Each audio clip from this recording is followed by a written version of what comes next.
সূরা ইখলাস কখন পাঠ করলে সাথে সাথে ফলাফল পাবেন? ভালো করে বুঝেন, সূরা ইখলাস হচ্ছে পবিত্র কোরআনুল কারীমের ভিতরে ছোট সূরাদের ভিতরে অন্যতম একটি সূরা। তবে ফজিলতের দিক থেকে সূরা ইখলাস হচ্ছে গুরুত্বপূর্ণ ফজিলত, এবং এই সূরাটা এমন একটা সময় আল্লাহ পাক রব্বুল আলামিন নাজিল করে দিয়েছেন যখন আল্লাহ রাসূল সাল্লাল্লাহু আলাইহি ওয়াসাল্লাম দ্বীনের প্রচার করতে লাগলেন। এমন সময় আল্লাহ পাক রব্বুল আলামিন এক আল্লাহর দাওয়াত দিতে লাগলেন।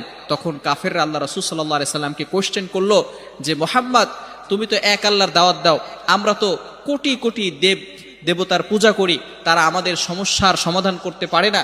তুমি যে আল্লাহর দাওয়াত দাও সেই আল্লাহ কয়জন এবং সেই আল্লাহর সন্তান আছে কিনা?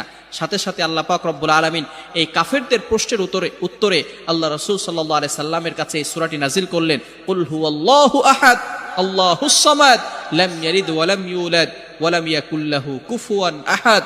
আল্লাহ পাক রব্বুল আলামিন এক, অদ্বিতীয়, এবং আল্লাহ পাক